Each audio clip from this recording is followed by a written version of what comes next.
नमस्कार, मी आर्या दंडिगे। मी तुम्हा सर्वांसमोर आज एक कविता सादर करू इच्छिते आणि माझ्या कवितेचं नाव आहे कलाकाराचे मन। कलाकाराचे मन आहे समुद्रासारखे विस्तीर्ण, कलाकाराचे मन आहे समुद्रासारखे विस्तीर्ण। कधी जाते मनमोकळ्यापणाने बाहेर तर कधी असते मनात दडून, कधी जाते मनमोकळ्यापणाने बाहेर तर कधी असते मनात दडून। अशीच गंमत ही कलाकाराची त्याच्यात समान आहे मजेदार, अशीच गंमत ही कलाकाराची त्याच्यात समान आहे मजेदार।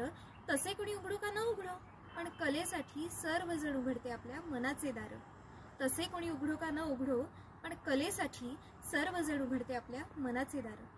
प्रत्येकाच्याच ग आहे आपल्या भिन्न भिन्न अनेक गोष्टी, प्रत्येकाच्याच ग आहे आपल्या भिन्न भिन्न अनेक गोष्टी। कलाकाराच्या दृष्टीने मात्र तो सामावूनच घेतो संपूर्ण सृष्टी, कलाकाराच्या दृष्टीने मात्र तो सामावूनच घेतो ही संपूर्ण सृष्टी। कलाकारासाठी काय वैयक्तिक, कलाकारासाठी काय सामाजिक, कलाकारासाठी काय वैयक्तिक, कलाकारासाठी काय सामाजिक। तोच आहे सर्वांमध्ये विशेष आणि सर्वांच्या मनावर राज्य करणारा सर्वश्रेष्ठ, सर्वांच्या मनावर राज्य करणारा सर्वश्रेष्ठ। धन्यवाद।